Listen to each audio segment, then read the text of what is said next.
좋습니다. 우리 앞뒤 옆에 단어는 우리지만 한 번 더 인사를 나눕시다. 네. 한절기 건강 조심하시기를 바랍니다. 네. 서울이란 동네는 저한테 맞지 않아요. 너무 추워가지고 제가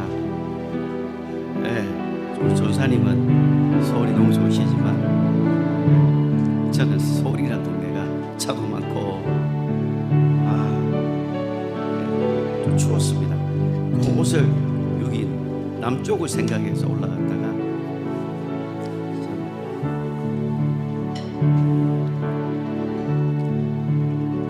자, 이 시간 또 우리 시간이 다 됐습니다. 우리가 주님의 이름을 기억하시면서 우리가 이 시간 함께 또 하나님을 찬양했으면 좋겠습니다. 눈을 들어 주님을 바라봅시다.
기도하시기 바랍니다. 한 주간 동안에 살아가면서 지었던 죄가 있다면 예수 이름으로 용서해달라고 하시기 바랍니다. 그리고 이 시간 성령으로 나를 가득 채워달라고 기도하십시오. 이 시간 성령 하나님 환영합니다. 모셔드립니다. 임하여 주옵소서. 성령 하나님 인정합니다. 임하여 주시옵소서.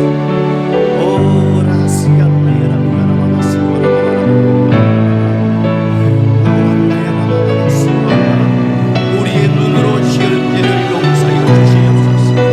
내 입술로 지은 죄를 용서하여 주시옵소서. 내 생각과 내 손과 발로 지은 죄들을 용서하여 주시옵소서. 내 안에 더러운 생각들을 예수 이름으로 하나님이여 용서를 가오니 오 예시비안나 예레비엘라이카라비안나 하나님이 시의 시간 나를 공유하게 주시옵시고 한 주간 동안 지었던 모든 죄들을 예수 이름으로 깨끗게 하여 주시옵시고 오 성령을 부어 주시옵소서. 오 완나예리엘라비엘라이카라비안나 레시완나이카라비안나 라이카라비안나 시왈라 오 와라바발라이카라비안나 시왈라 오 예시완나이카라비엘라 로얄라이카라비안나 오 시완나 예수님 오 예수님 오 예시완나이카라비안나 롤라이카라비엘라 시완나이카라비엘라 롤라이카라비안나 시와라얄라이카라비안나 오 야카라비안나 시왈라이카라비안나 오 시안나이카라비안나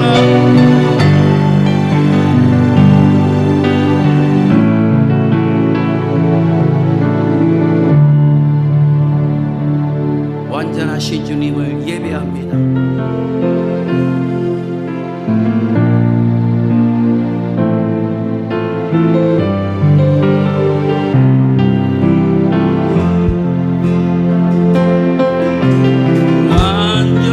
완전하신 나의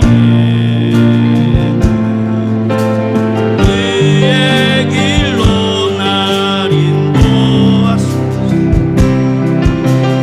하신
받아 주시옵소서. 내 몸을 받아 주시옵소서. 하나님 영광 받아 주시옵소서. 향기 나는 예물 되게 하여 주시옵소서. 하나님께 가장 아름다운 예배, 가장 영광스러운 예배를 시간 드리오니 우리 예배를 받아달라고 이 시간 함께 기도합시다. 오 약하나님 약하나님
하나님, 한 주간 동안도 우리가 미랄로 썩지 아니하고 죽지 아니하고 내 의가 살아난 것이 있다면 이 시간 예수 그리스도의 보혈로 정결케 하시고 그 모든 의가 예수 그리스도 앞에 무력하게 되게 하시고 오직 예수 그리스도 그 의만 자랑할 수 있는 시간 되게 도와 주시옵소서. 예수님이 하나님이시고 하나님이신 그분이 인간의 모양으로 이 땅에 오셔서 하나님의 미랄로 죽었던 것처럼 우리가 이 땅에 사는 동안 하나님의 미랄로 죽고 썩으시고 하나님의 영광을 위해서 살아갈 수 있는 우리의 전생의 삶이 되어지게 도와 주시옵소서. 오늘도 우리가 주님 앞에 헌신합니다. 드립니다. 주님께서 우리 예배를 받으시고 우리 한 사람 한 사람이 고백했던 그 고백을 받으시고 그 몸을 받으시고 우리 오늘께 모든 예배를 받으시고 오늘도 유튜브를 참여하는 모든 자들 가운데서도 그 동일한 고백들이 하나님이여 유효하게 하시고 하나님을 전심으로 높일 수 있는 시간 되게 도와 주시옵소서. 감사하며 예수님의 이름으로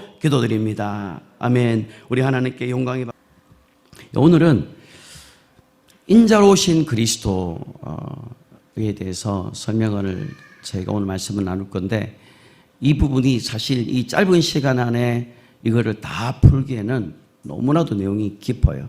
그래서 이거를 몇 차례 저희가 나누어서 할 겁니다. 반복이 되는 내용이 자꾸 나오더라도 이해가 안 되기 때문에 이게 그거구나 확실하게 말씀이 여러분의 영으로 들어갈 수 있을 때까지 반복이 되어질 거니까 여러분들이 계속해서 들으시기를 바라고요. 지난주에는 예수가 그리스도라는 것을 우리가 배웠습니다. 예수가 그리스도라는 사실이 우리 믿음의 고백에서 너무나도 중요하다는 것을 우리가 알아야 됩니다. 왜냐하면 많은 사람들이 예수가 하나님의 아들이신 것은 알고는 있습니다. 그러나 예수가 그리스도다라고 말하는 것은 안 믿는 사람들이 부지기수로 너무 많다라는 것을 우리가 기억해야 됩니다. 그래서 예수님께서는 이 땅에 오실 때에 많은 선지자들을 통해서 그분이 그리스도로 오실 것이에 대한 것에 대해서 계속해서 선지자들을 통해서 계속 말씀을 해주셨다라는 거예요. 그래서 선지자를 통해서 여러 부분과 여러 모양으로 그분이 그리스도로 오실 것이다 라는 것을 말씀했는데 이 그리스도는 직분입니다. 그래서 마태복음 16장을 한번 가보시면요.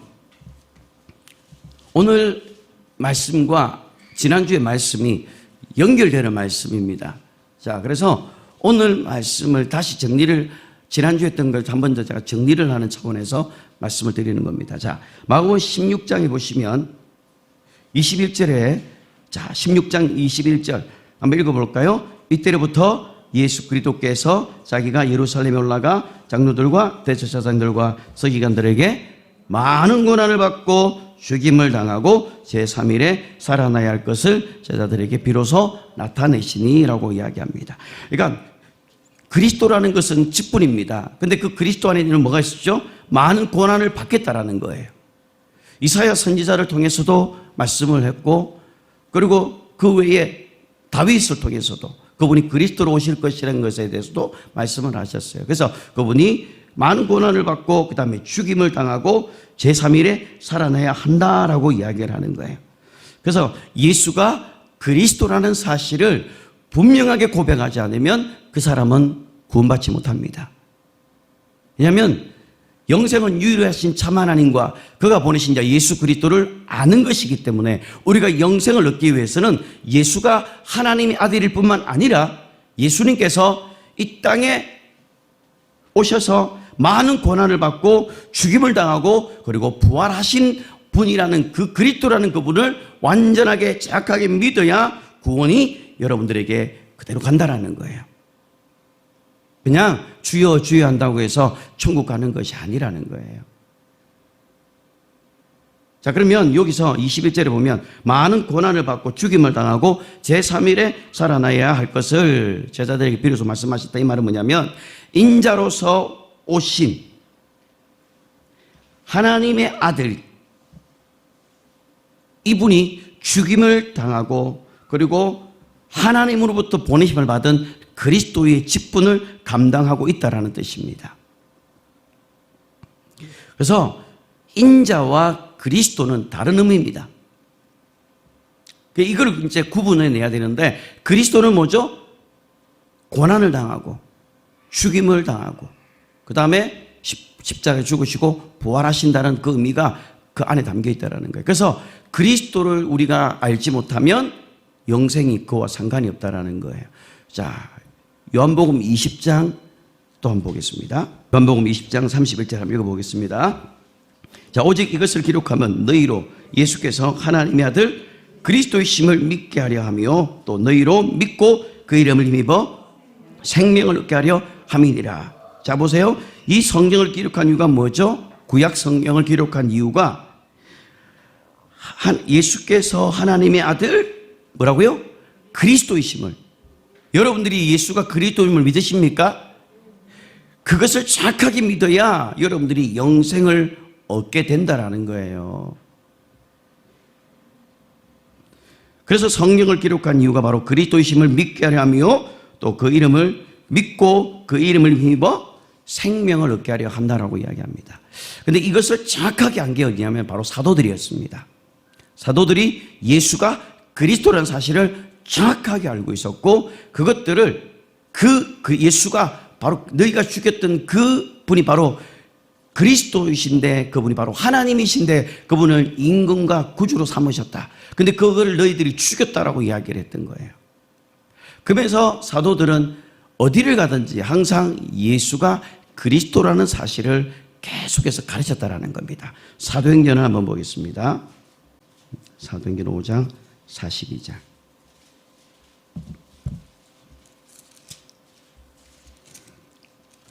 사도행전 5장 42절. 제가 말씀드리고 싶었던 게 이 구절인데, 자, 5장 42절 읽겠습니다. 그들이 날마다 성전에 있든지 집에 있든지 예수는 그리스도라고 가르치기와 전도하기를 그치지 아니하리라. 자, 사도들은 예수가 그리스도라는 사실을 알게 되었고, 예수가 그리스도라는 사실을 이제 계속해서 이 초대교회 이 교인들에게 그래서 계속해서 가르쳤다라는 거예요. 근데 우리는 예수가 그리스도라는 사실을 모르는 사람이 없을 겁니다. 중요한 거는 예수가 그리스도라는 사실을 내가 믿는 것이고, 그리스도의 직분이 뭔지를 정확하게 알아야 된다는 겁니다. 그래서 그리스도는 십자가에서 고난을 당하시고, 그리고 십자가에서 죽임을 당하고 다시 부활하시는 것, 그게 그리스도의 직분이라는 겁니다. 그리고 그것을 우리가 정확하게 믿어야 나에게 바로 구원이 정확하게 일치가 될 수 있다는 겁니다. 자, 그러면 다시 우리가 이제는 빌립보서를 돌아와서 인자로서 오신 그리스도에 대해서 말씀을 드리겠습니다. 우리가 인자라고 할 때 성경에 보면 인자라는 말씀이 되게 많이 나와요. 인자로 오셨다, 인자로 오셨다. 그래서 주님께서 오실 때에 예수님께서 아들 낳을 이름을 예수라 하라라고 오시면서 그분이 이 땅에 뭘로 오셨냐면 인자로 오셨다라고 이야기해요. 그리고 올라가실 때도 뭘로 올라가셨다고요? 그분이 인자로 올라가셨다라고 이야기를 해요. 그리고 그분이 오실 때 뭘로 오십니까? 뭘로 오실까요? 자, 그러면 성경을 한번 보겠습니다. 마태복음입니다. 마태복음 26장 64절 한번 보세요. 마태복음 26장 64절 읽겠습니다. 예수께서 이르시되 네가 말하였느니라.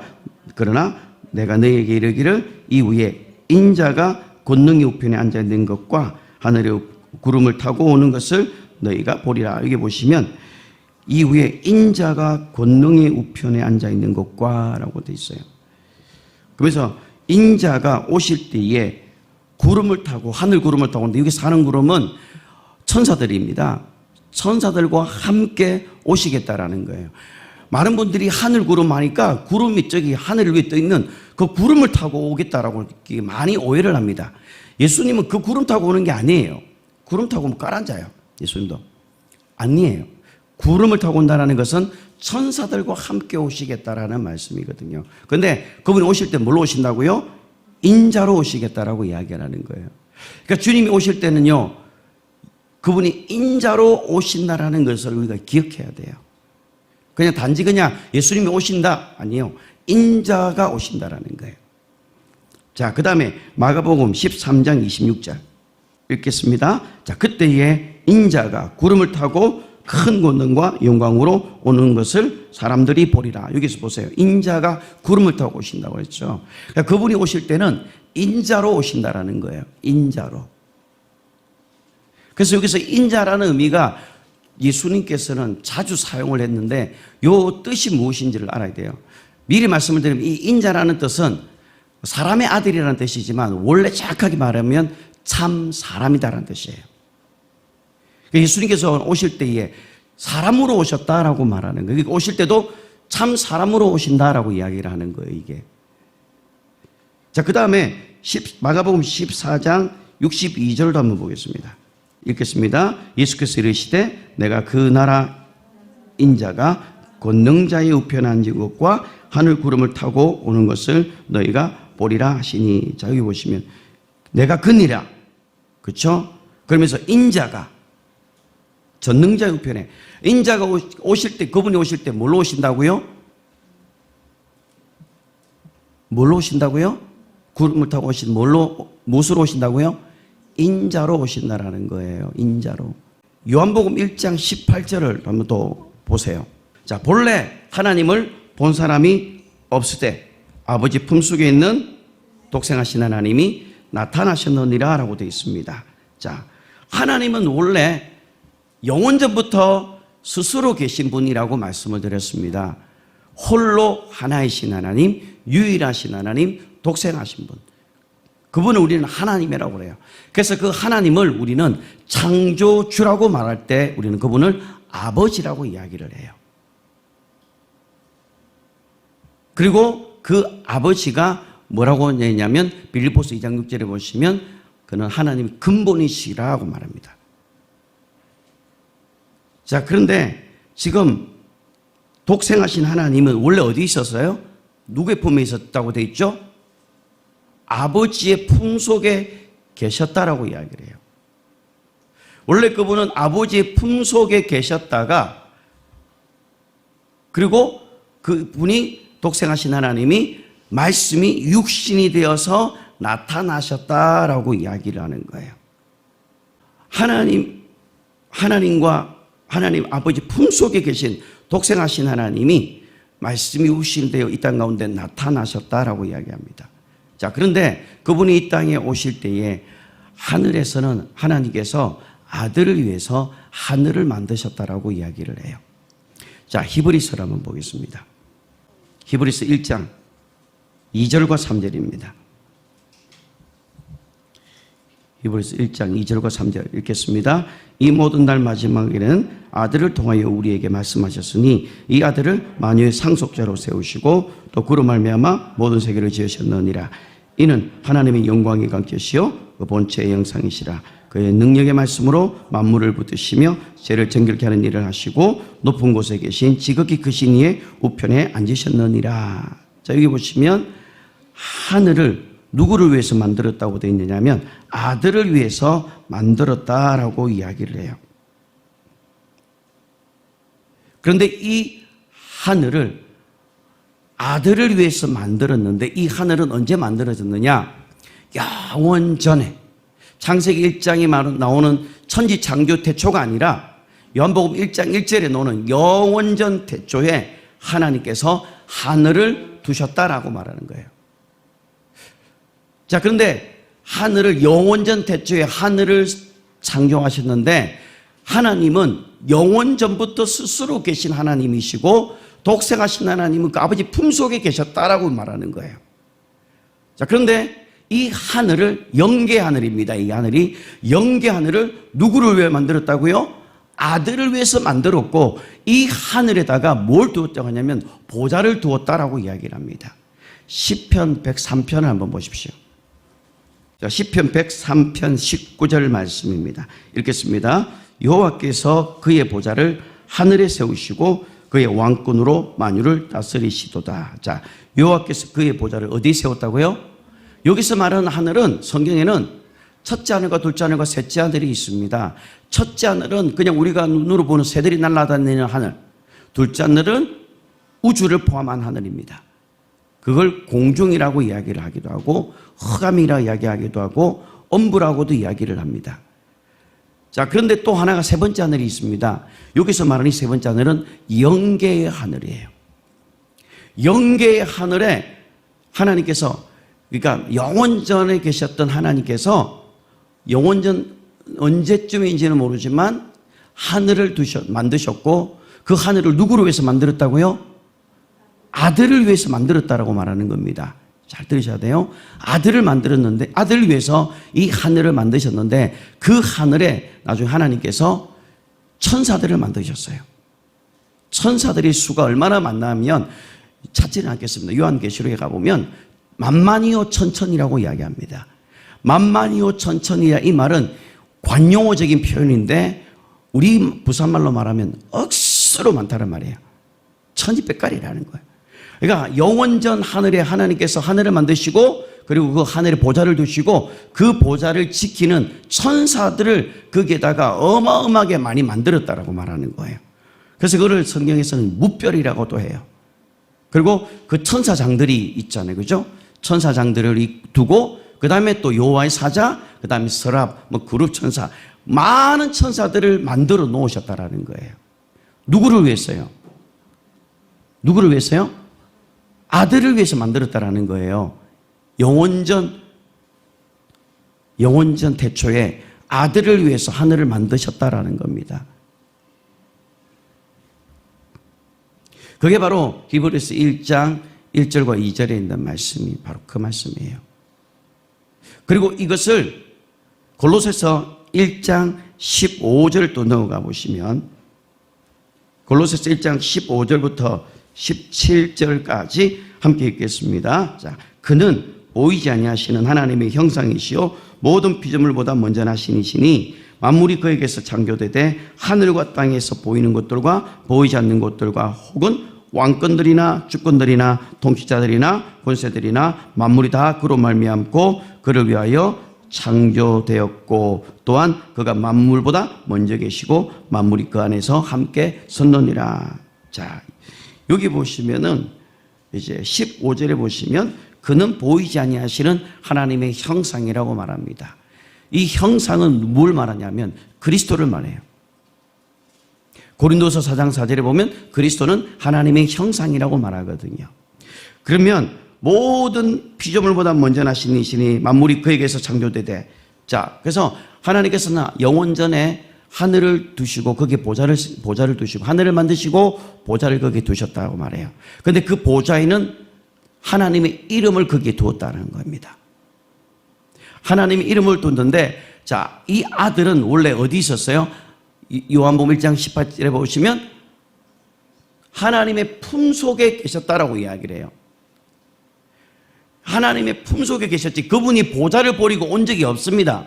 성경 어디에도 아들이 보좌를 버리고 왔다는 말씀이 단 한 구절도 없어요. 그런데 많은 분들이 하나님 보좌를 버리고 왔대요. 아니, 보좌를 버리기 전에 원래 그분 어디 계셨어요? 아버지 품속에 계셨다라고 말합니다. 아버지 품속에 계신 독생하신 하나님이 이제 요한복음 1장에 보면 말씀이 육신이 되어서 우리 가운데 이제 보이는 하나님은 나타났고 우리가 그 영광을 보니라고 말하는 거예요. 원래는 우리는 하나님의 영광에 이르지 못하는 죄인이고 하나님을 볼 수 없는 자들이었습니다.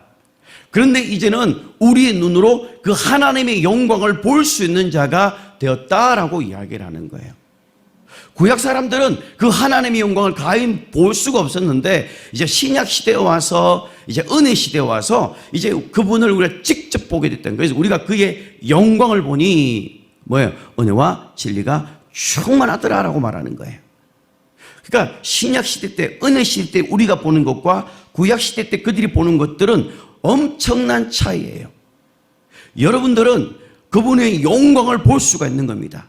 그분의 영광이 뭐냐? 말씀이에요. 그래서 그 말씀 안에는 빛이 있고 진리가 있고 생명이 있다는 게 바로 그 말씀이에요. 그래서 우리가 요한복음 그 14장에 보면 네가 내 말을 믿으면 아버지의 영광을 보리라 하지 않겠느냐?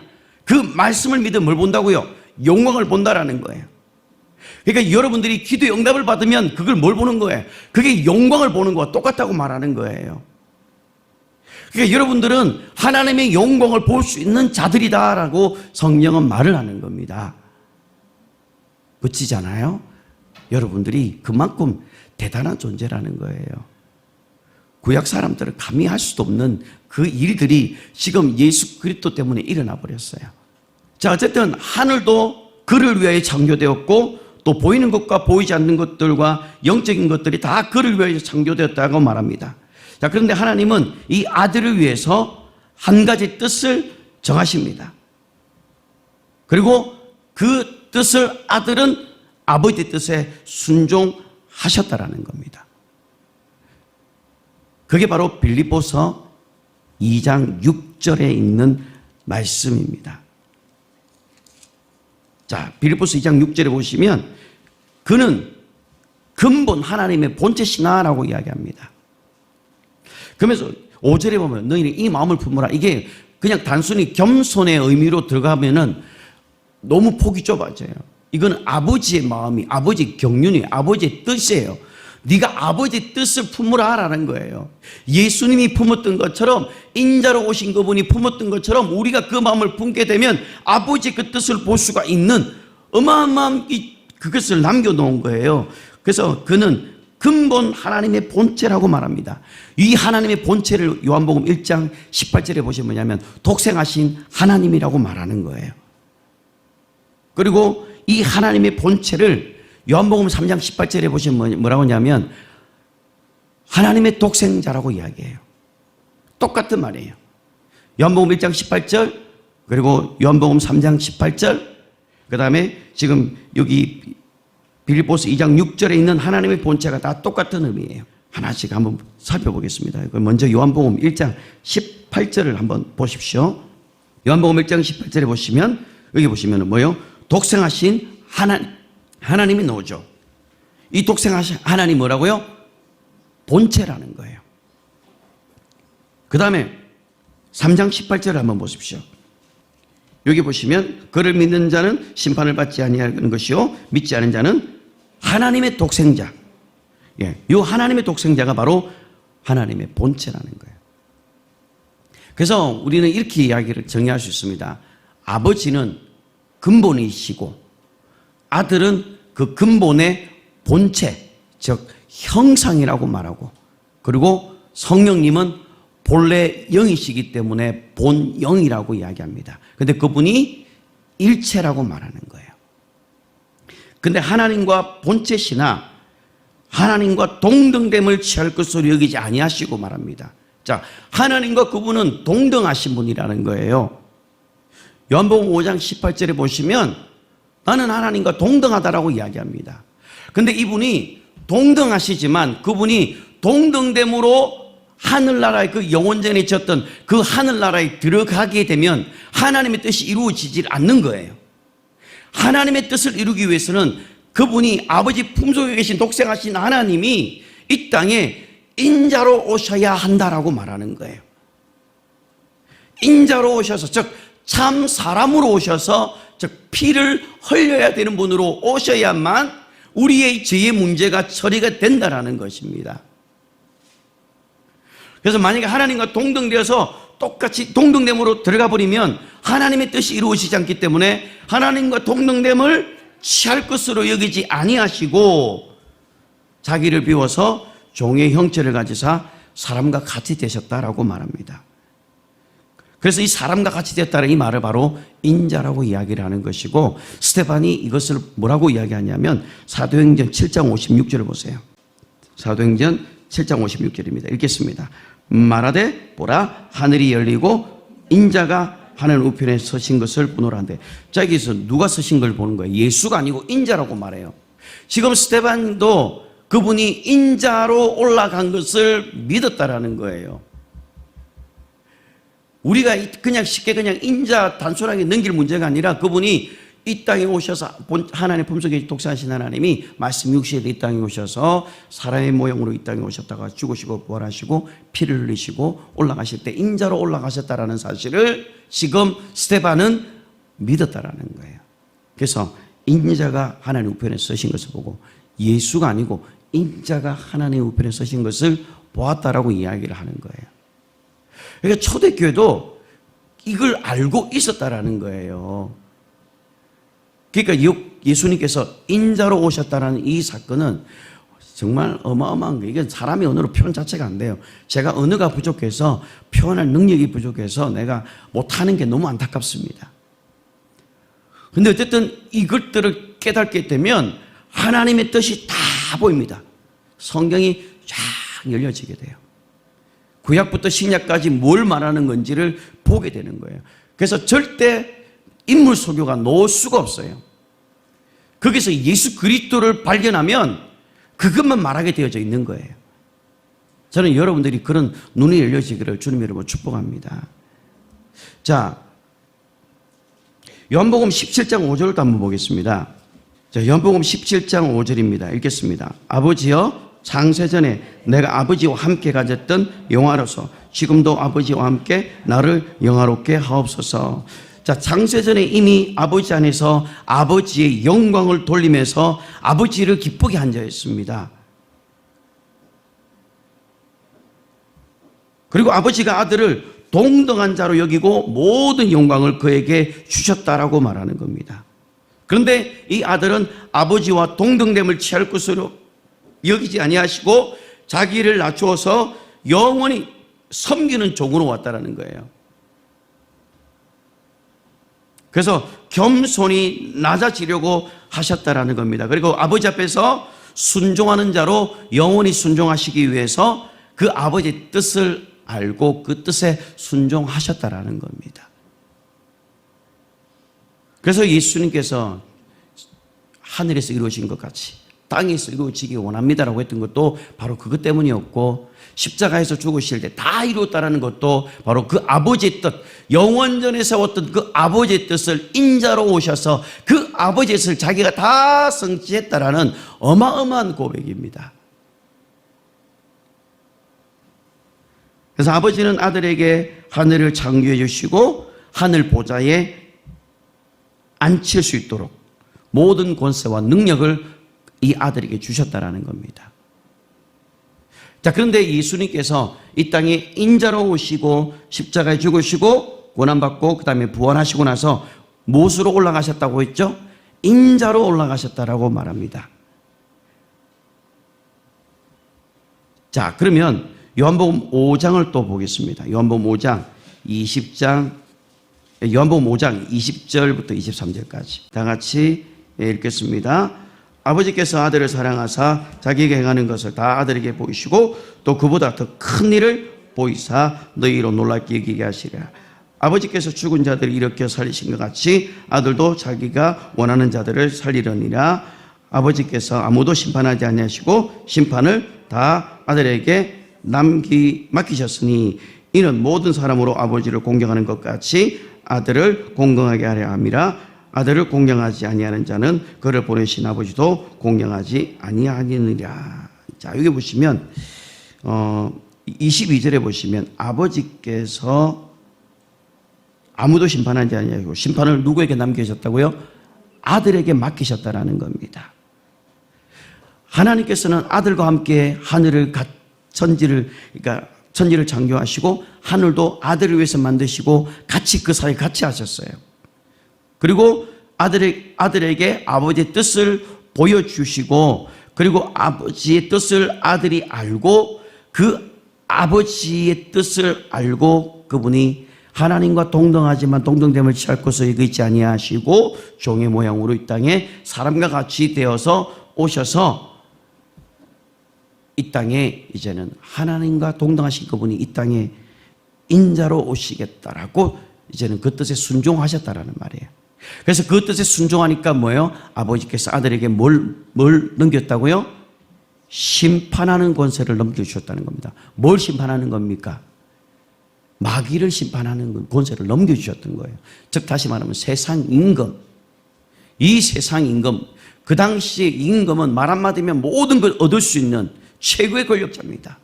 그 세상의 임금을 이길 사람 아무도 없습니다. 여기서 말하는 세상 임금은 바로 공중권세 잡은 자 마귀를 말합니다. 그래서 히브리서에 보면 이 공중권세 잡은 자가 뭘 가지고 있다고 말합니까? 히브리서 한번 보겠습니다.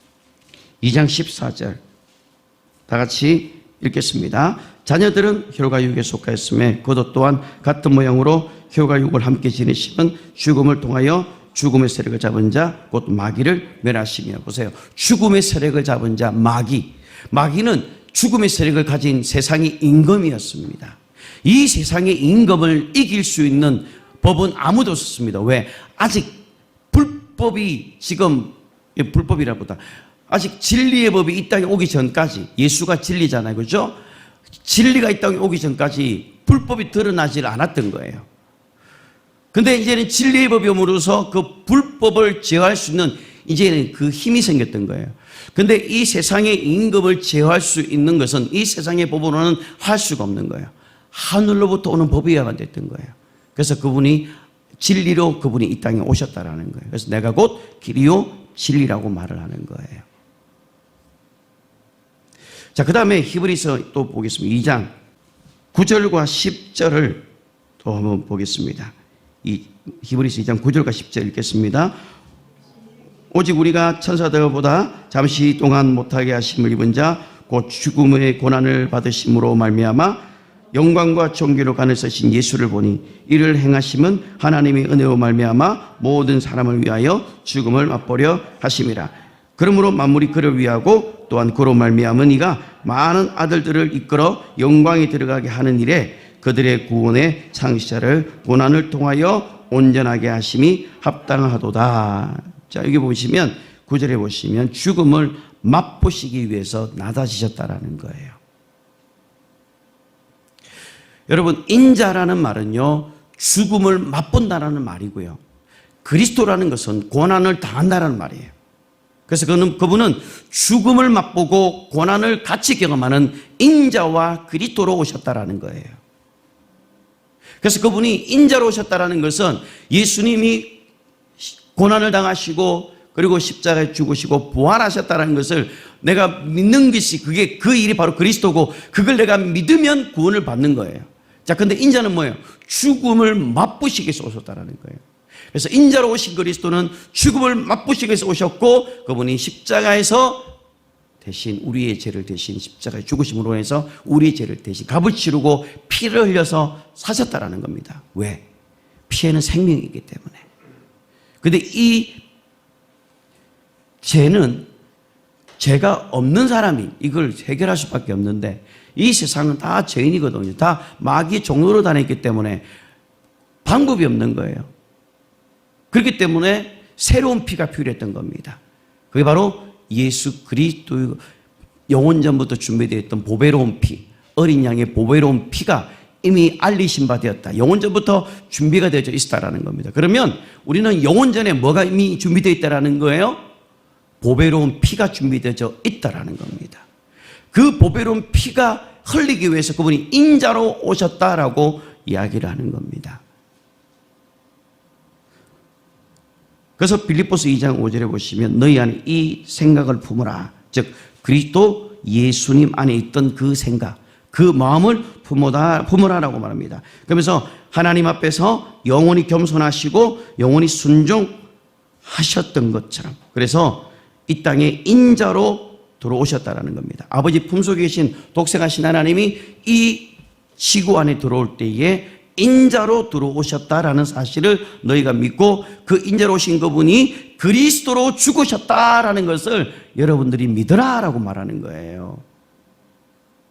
믿으세요? 이걸 정확하게 여러분들 믿어야 구원이 있는 겁니다.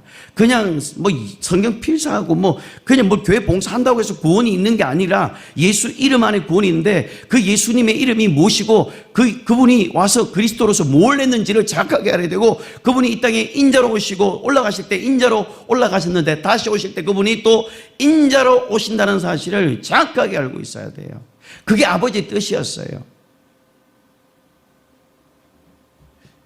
자, 그런데 인자라는 이 말은요, 아까 히브리서 2장 9절에 있는 것처럼 죽음을 맛본다라는 말이에요.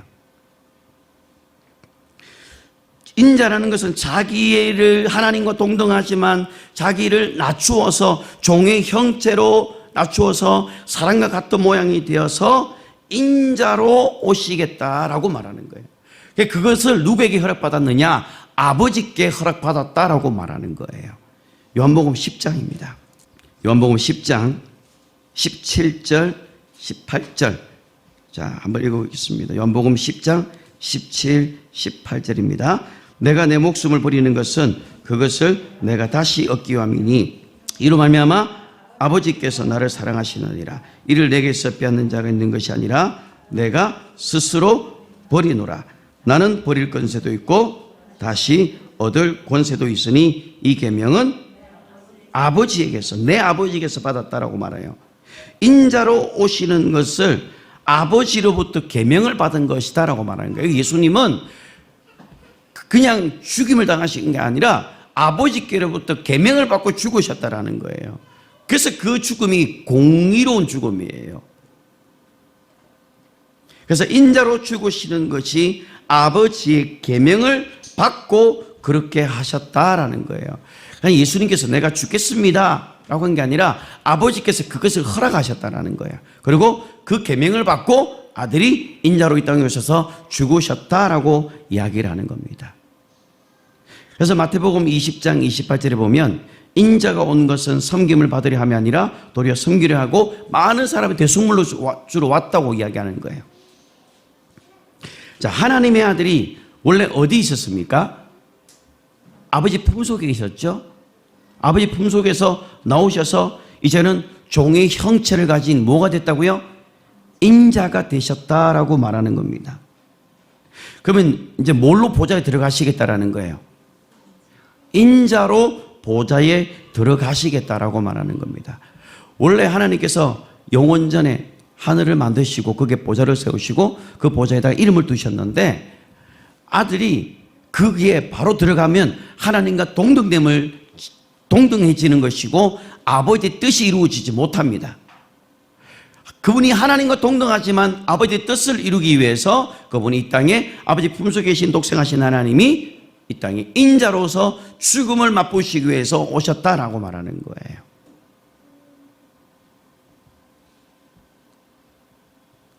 그래서 그분이 이제 영원전에 그 계획이 뭡니까? 그분이 인자로 들어가시겠다라고 말하는 거예요. 그래서 그분이 인자로 올라가시고 오실 때도 무엇으로 온다고요? 인자로 오시겠다라는 것이 언제부터 계획됐느냐? 하나님의 영원전에 계획됐던 일이었다라는 거예요.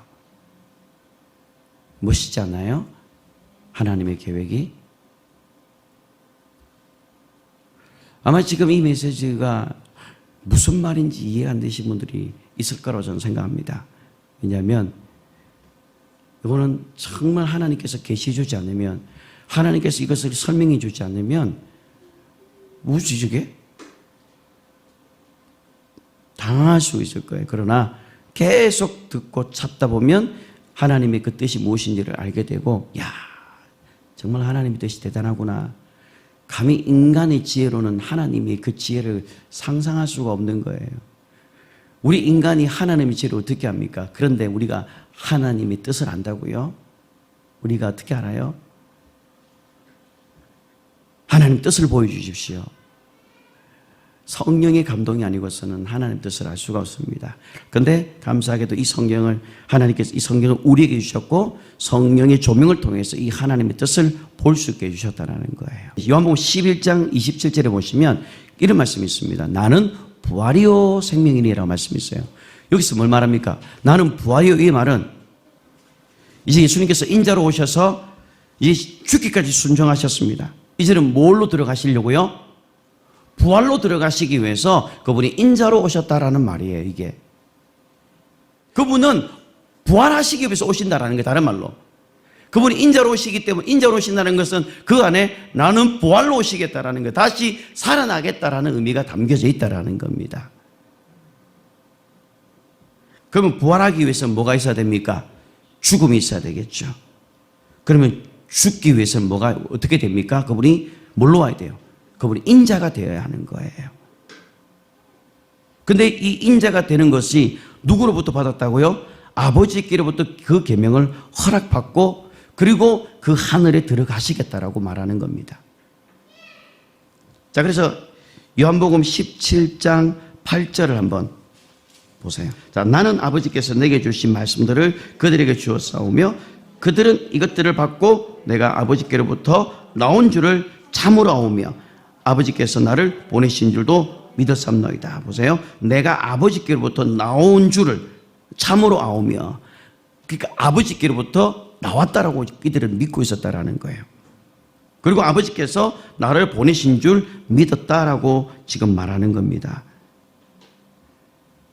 그러니까 아버지 품속에 계신 그분이 이제는 나타나셨다라는 거예요. 나타나셔서 뭘 맛보는 거예요? 히브리서 2장 9절에 있는 것처럼 죽음을 맛보시기 위해서 오셨다라는 겁니다. 그리고 이제는 뭘로요? 인자로 오셨으니까 뭘 오시는 거예요? 부활하시기 위해서 이제 인자로 오신 그분이 이제 부활로 이제 어디 들어가는 거예요? 보좌에 들어가는 거예요. 영원전 하나님이 했던 그 하늘의 그 보좌에 그분이 들어가시는 거예요. 그래서 그분이 인자로 올라가시고 이제는 뭐가 오시는 거예요? 이제는 성령님께서 오순절날 아버지 품속에 계신 그분이 성령님이 노신다라고 말하는 거예요. 요한복음 15장 26절 한번 보세요. 자, 요한복음 15장 26절 읽겠습니다. 내가 아버지께로부터 너희에게 보낼 보혜사 곧 아버지께로부터 나오시는 진리의 성령이 오실 때에 그가 나를 정언하실 것이요. 자, 지금 성령님이 어디로부터 나왔다고요? 아버지께로부터 나왔다고 말했죠. 그러면 아들은 어디부터 나왔다고 돼 있죠? 아버지 품속에 계신 독생하신 하나님이 나타나셨다라고 돼 있어요. 그러니까 그분이 아버지 품속에 계셨는데 그분이 하나님 아버지의 뜻을 세우기 위해서 그분이 인자로 오시기로 뜻을 정하셨고 그 뜻은 아버지께로 계명을 받았는데 그때 하나님께서 하늘을 아들을 위해서 창조해 주셨다라는 거예요. 인자로 들어가게 하기 위해서. 그리고 인자로 들어가고 난 이후 부활로 들어가고 난 이후에 뭘로 이제는 성령님이 이제는 이 땅 가운데 오셨다라고 이야기를 합니다. 그래서 성령이 이 땅 가운데 오셔서 이제 뭐예요? 영원히 우리와 함께 하시겠다라고 이야기하는 거예요. 그래서 우리는 그 성령님을 우리는 모셔드리고 환영해야 되는 거예요. 성령님과 동행하지 않는 삶, 성령님의 내주가 없는 삶은 다시 말하면 아버지께로 이 땅에 오셔서 내가 아버지께 받은 성령을 내게 보내주겠다고 하는 그 약속을 믿지 않는 거예요. 불순종하는 거예요. 다시 말하면 영원전부터 세웠던 그 아버지 뜻을 이해하지 못하고 불순종하는 꼴이 되어버리는 거예요. 하나님의 아들이 뭘로 올라가신 거예요? 그러면 인자로 올라가신 거예요. 그리고 인자로 영원히 보좌에 계신다라는 겁니다. 그리고 그분이 때가 되면 그분이 인자로 이 땅에 영광 가운데 천사들과 함께 누구를 데리러 오는 거예요? 누구를 데리러 올까요? 그렇죠. 여러분들이 얼마나 좋겠어요. 그렇죠. 여러분들이 해야 됩니다. 신부를 데리러 오는 거예요. 신부를. 옆에 있는 분에게 말하세요. 신부가 되자. 네. 여러분, 주님의 신부를 데리러 주님은 다시 오신다고 했어요. 하나님의 믿으리 또 나를 믿으라. 내 아버지의 집에는 거할 곳이 많다. 내가 저소를 지금 예배하러 간다. 다시 내가 너희를 데리러 오겠다. 그동안 뭐예요? 성령님께서 여러분들을 보여주시겠다라고 이야기하는 거예요. 그리고 그분이 아버지 품속에 계셨다가 이 땅에 물로 오셨다고요? 물로 인자로 오셨다. 그 인자가 뭐예요? 다른 말로 참 사람이다라는 거예요. 그래서 예수님은 하나님의 아들이시면서 참 사람이시다라는 것을 우리가 믿어야 되는 겁니다. 그래서 요한 1서 4장에 보면 모든 영을 다 믿지 마라. 다 믿지 마라. 그러면서 뭘 믿으라는 거예요? 예수가 그리스도로 오는 것, 예수가 육체로 오시는 것을 믿지 않는 것을 적 그리스도라고 이야기를 하는 거예요. 예수가 육체로 오셨다는 사실을 여러분들이 믿으셔야 됩니다.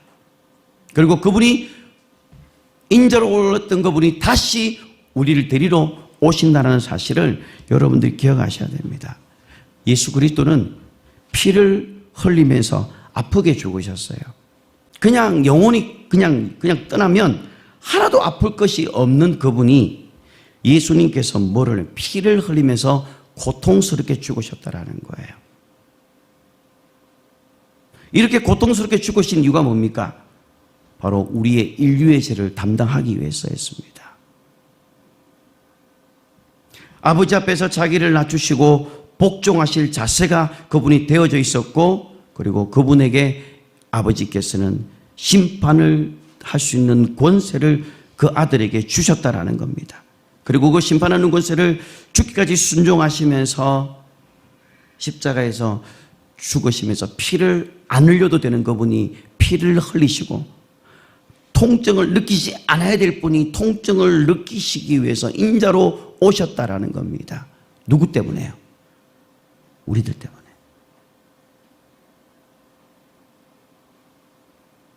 그래서 예수님께서는 고난받는 방법을 선택하신 이유는 바로 우리 때문이었습니다. 원래 그분은 죽기 위해서 오셨어요.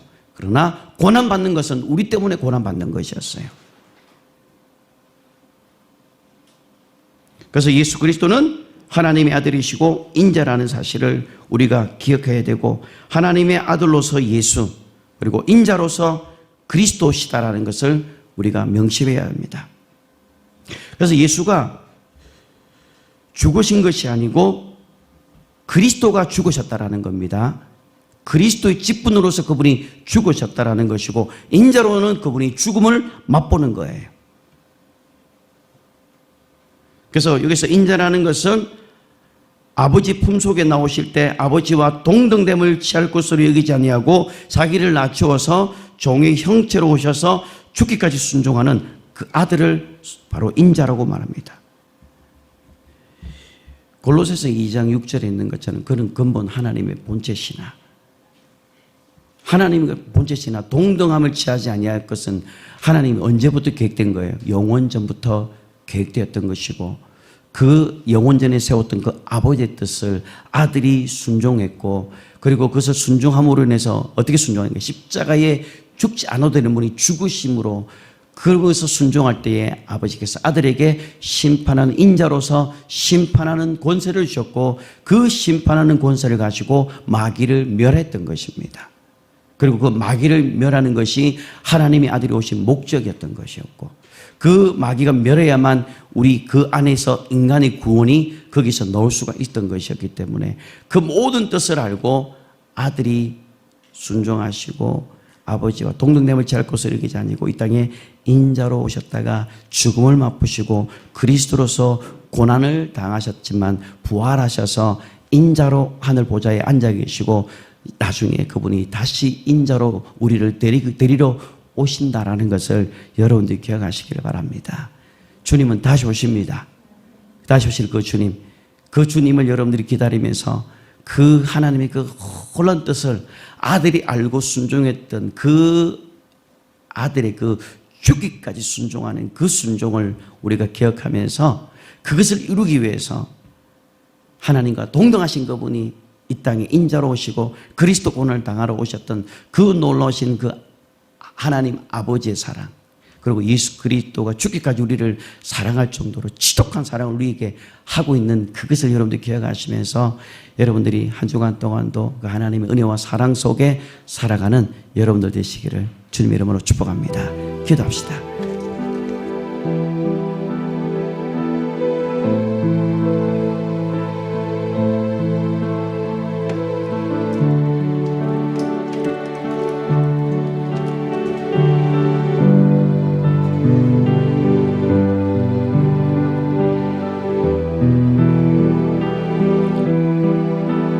하나님은 우리와 영원히 함께하기 위해서 영원전에 아버지께서 계획하셨던 일들입니다. 그래서 우리는 그 성령 하나님과 늘 동행하는 삶을 살아야 합니다. 초대교회 성도들처럼 구원받고 침례받고, 그리고 이제는 성령 세례받고, 그리고 이제 방언을 말하고, 그러면서 늘 성령 충만한 가운데 성령의 인치심을 따라서 우리가 살아가야 됩니다. 그게 바로 성도요 신부가 해야 될 일입니다. 주님 오실 때까지 우리는 성도로서 신부로서 우리가 살아가기를 바라면서 이 시간 성령 하나님 이곳에 임하여 달라는 마음으로, 기도하는 마음으로 우리 함께 찬양 드립시다.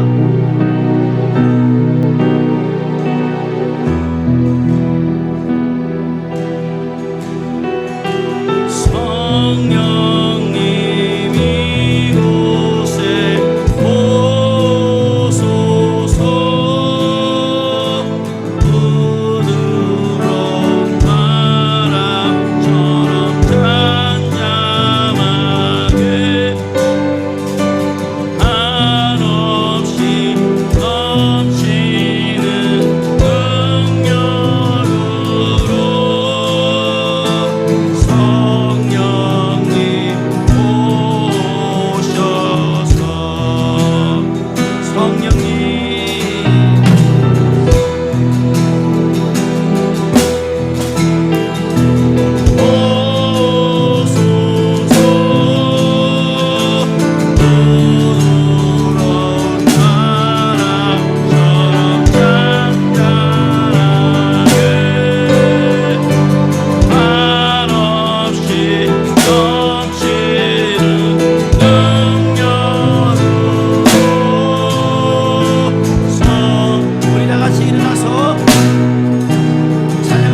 다 같이 일어나서 함께 찬양합시다. 성령님 이곳에 성령 오소서 부드러운 바람처럼 잔잔하게 한없이 넘치는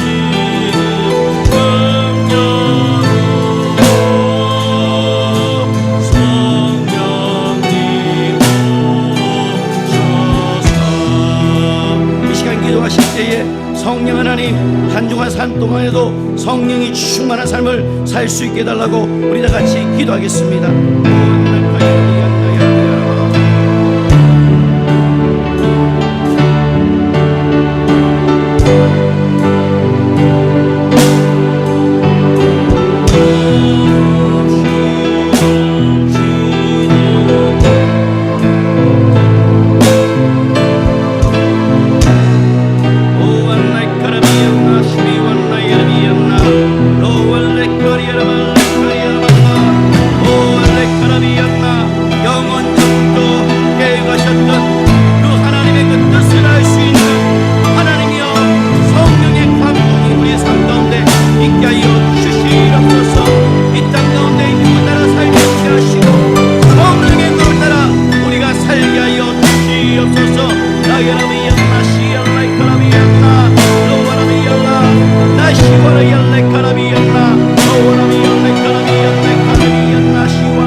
믿음으로 손을 기도할 때 성령의 놀라운 역사로 인하여 내 몸에 있는 질병이 깨끗하게 치유되시어다. 모든 상처와 아픔들이 깨끗하게 치유되시어다.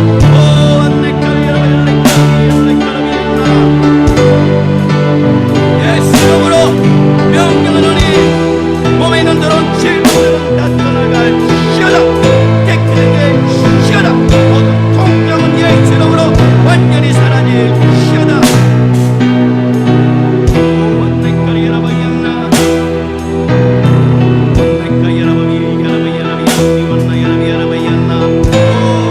Like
세상을 이처럼 사랑하셔서 하나님이신 그분이 동등됨을 취할 것으로 여기지 아니하시고 이 땅에 그리스도로 인자로 피를 흘려서 우리를 위해서 모든 것들을 다 해결하기 위해서 그분이 인자로 오셨음을 우리는 믿습니다.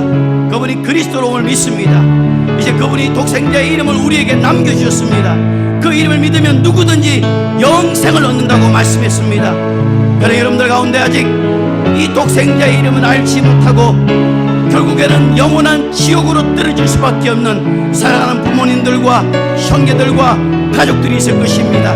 하나님, 우리 사랑하는 부모님들이 하나님이 독생자의 이름 예수 그리스도 이름을 알게 하시고 그들이 예수 그리스도를 믿고 구원받게 하여 주시옵시고, 하나님 다시 오실 때에 하나님 우리 사랑하는 부모님들이 가족들이 친척들이 다 예수 믿고 구원받게 해달라고 이 시간에 우리 믿지 않는 자녀들을 위해서, 믿지 않는 부모님과 또 자녀들을 위해서, 남편을 위해서, 아내를 위해서, 부모님을 위해서 이 시간 우리 함께 주여 한번 해주시고 우리 기도하겠습니다. 주여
그 가문에 예수 그리스도를 구원자로 알게 하시고 예수 그리스도를 그리스도로 고백하게 하여 주시옵시고, 우리의 자녀들이 안영원도 지옥까지 않도록 하나님의 예수 그리스도가 주라고 고백되어지는 놀라운 사건들이 일어나게 하여 주시옵소서.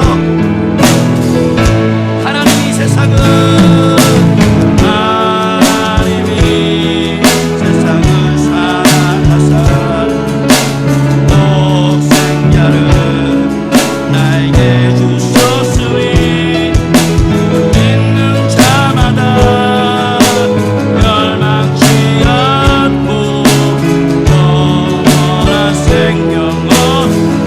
가정을 생각하면서 하나님이 세상을 사랑하사 독생자를 우리의 가정에게 주셨으니 주를 믿는 자마다 멸망치 않고 영원한, 다시 한번 고백합니다. 하나님이 세상을 이처럼 사랑하사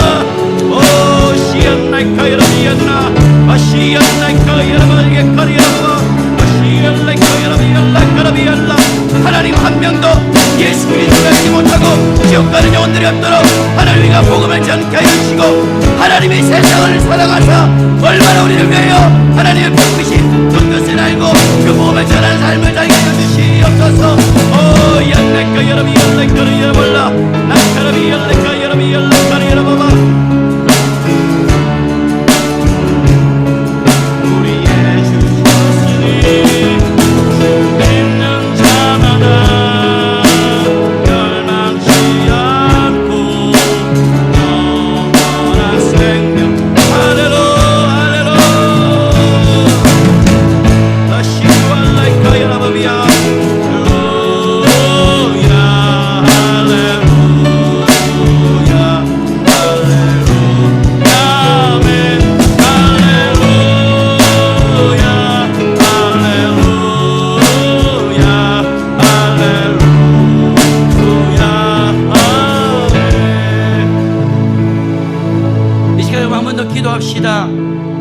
하나님은 모든 사람들이 회개하기에 이르기를 원합니다. 모든 사람들이 구원 얻기를 바랍니다. 그런데 이 독생자의 이름 영원전부터 계획하시고 그 아들을 통하여 우리에게 독생자 이름을 알지 못하게 하는 어둠의 세력들이 여러분의 가정에 있을 것입니다. 이 시간 예수 이름으로 명령하노니 복음을 방해하는 모든 어둠의 세력들은 떠나가라고 명령하시고, 우리의 가문에 우리의 부모님들이, 우리의 형제와 우리의 가족들이 예수 그리스도를 믿게 하시고 독생자 예수 그리스도 그분을 믿는 놀라운 구원의 역사가 있게 해달라고 여러분 자녀와 부모와 남편과 아내를 위해서, 가정을 위해서, 가문을 위해서 우리 시어머니 직원과 함께 기도합시다. 주여 오라비안나 거여비안나 라카라비안나 시와라비안나 야라비야라 오라비안나 라카라비안나 카라비야라 야라비안나 오라비안나 카라비안나 로아라비안나 카라비안나 카라비안나. 하나님 아버지여, 하나님께서 우리를 위해 예배해 놓으신 아름다운 그 영광의 나라에 하나님 나만 들어가는 것이 아니라 우리 온 가족들이, 남편과 아내와 가족들이 다 들어갈 수 있게 하여 주시옵소서. 독생자 예수 그리스도 이름, 그 이름이 온 땅 가운데 알려졌으니 그 이름을 널리 전가하며 살게 하여 주시옵소서. 오 내꺼 여러분이여 내꺼리비올라.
성령의 충만함으로 우리를 채워주시옵소서.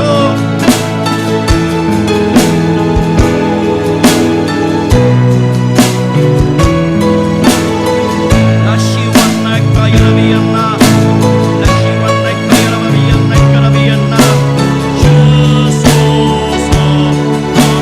간절한 마음으로 다시 한 번 더, 오 주님 성령의 충만함을 채워주시옵소서. 오 시연나까 여러비연나까 여러바비여러보라라. 정인의 삶을 살게 하여 주시옵소서. 나시완나까 여러비연나까 여러비연나 나를 양식 내게 채워주소서.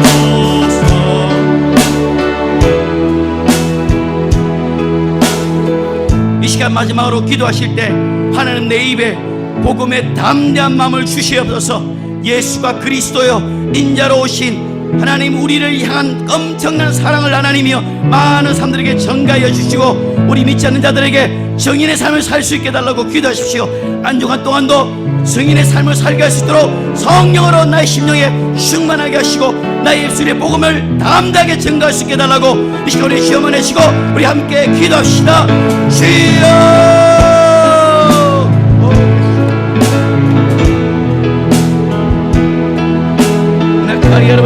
카리야라비였나 오 예시완나 카라비였나. 나의 입술에 하나님 복음을 담대히 전가할 수 있는 형제의 삶을 살게 하여 주옵소서. 정인의 삶을 살게 하여 주시옵소서.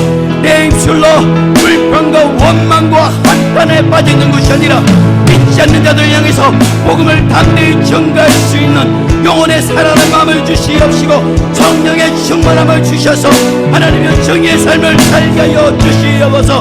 오직 성령이 너희가 마시면 너희가 권능을 받고 땅끝까지 정의의 삶을 산다고 했으니 우리 시간 한동안 동안도 예수 그리스도가 주라고 고백하며 살게 하여 주시옵소서. 예수가 그리스도라는 사실을 많은 사람들에게 전가하며 살게 하여 주시옵소서. 전도인의 삶을 살게 하여 주시옵소서. 정인의 삶을 살게 하여 주시옵소서. 오 예카리야레카 여러비였나 오 야시완레카 여러바비여라라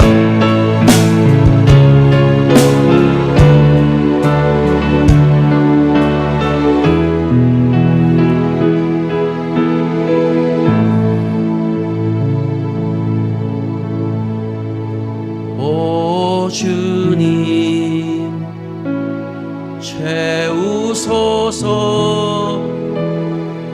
나의 잔을 높이 듭니다. 하는 양식 내게 채워주소서. 넘치도록 채워 오 주님 채우소서. 오 주님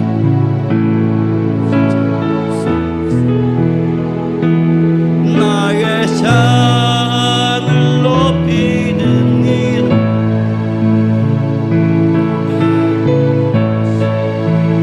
내게 채워주소. 우리 마지막으로 큰 소리로 오 주님 채워주시옵소서. 성령으로 충만하기 원합니다.